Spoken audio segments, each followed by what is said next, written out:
Hey, it's Chris again. Just had some random morbid thoughts. Actually, it's not that morbid, but it is morbid in the same token.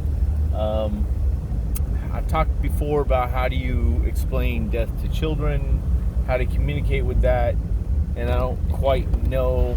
But going back to my own experiences and what I've dealt with in the past with adults, and my twisted way of looking at it was because my grandmother instilled in me that she'd be gone one day and I wasn't to be sad. I was to share all the good times with my family, my friends, and lessons, and share happiness and memories, and just keep it going that way. For the most part, I have. I try to incorporate things I remember about her on a regular basis. Usually it's stories of her being a scoundrel, but a lot of good fun time stories. I have a little bit different take on it. When my aunt passed away, I clearly remember sitting in a room full of her kids and my mom and her brother, nieces, nephews, the whole bit, and people are crying. And her daughter makes the comment about she's not in pain anymore, but it was time, but she just can't get over the fact that she's gone and she'll never be able to see her again. And about that time, her daughter, which would have been my aunt's granddaughter, goes running through the room and is a carbon copy of my aunt. A young version, but a carbon copy. Little musical interlude. I paused it for a second. Get on the freeway. We'll see if this works.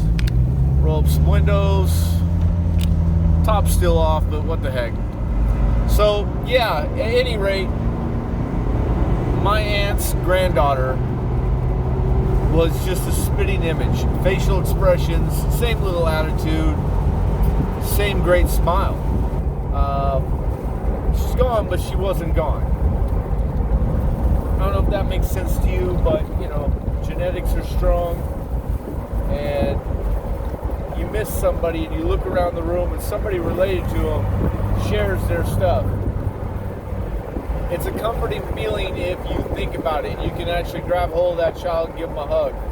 The kid ain't gonna understand. The kid's gonna be looking at you like, Lego, that's enough, you're smothering me. But it's a good feeling, nevertheless. I once took the time to write out what I want my children and my friends and family to do when it's my time to go. And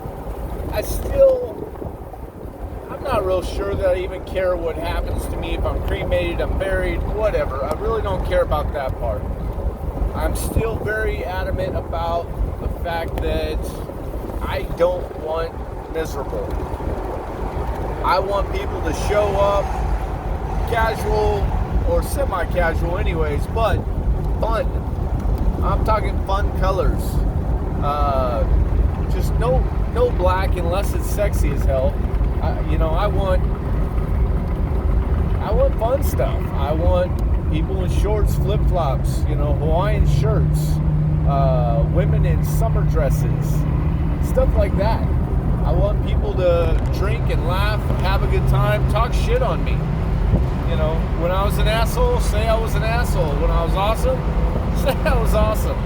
I still want that. I want, if somebody wants to get up in front, give a big speech, there should be a bottle of Crown. They should have to take a shot before they start talking. That's what I want. I want my friends and family to have a good time. I want my wife to smile and laugh with people.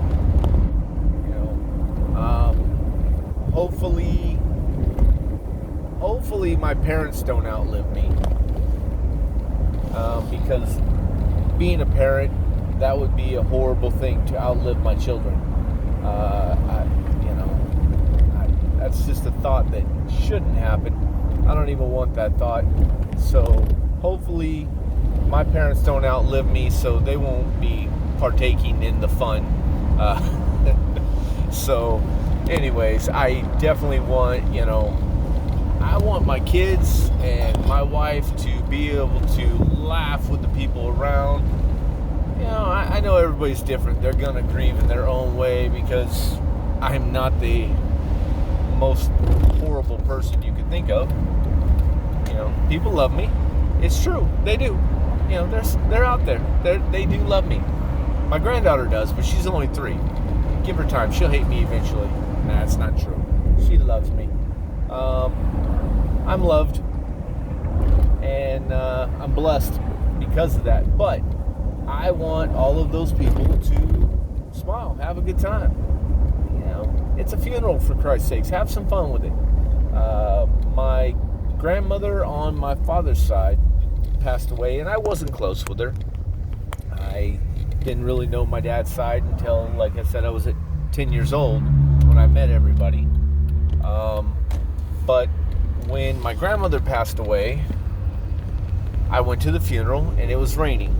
And they put up this metal structure over the gravesite, and it started raining really hard. And it's pouring down so hard on this metal structure that nobody can hear the poor preacher talk.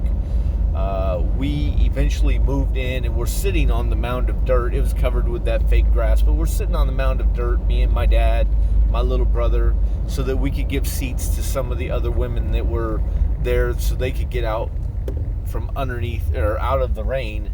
And I remember looking at my dad and him just laughing, and I thought, okay, I thought it was kind of funny too, but is this time to laugh? And my dad looking at me going, this is definitely my mama. My mama is raining on all these people that are out here mourning and crying. She's raining on them. And it's a good thing. My dad found humor. When he talks about his mom, sometimes he talks about her struggles and some of the ornery stuff that she did. And it's good to see him smile when he talks about his mama. And in that moment, he was laughing and smiling, knowing that it was her causing the rain. And it was just funny because this poor little preacher just kept trying. He kept going. He didn't pause. He didn't get discouraged. He just kept going. So anyways, those are my death stories, and we all deal with it differently. Sometimes people go and it shocks you. Other times you're ready for it and you knew it was coming, and it still shocks you. To date, the hardest is losing a puppy for me. Not a puppy, but a dog. Everything else I was prepared for as much as I could be. But that's it. That's all I got today. Have a good one.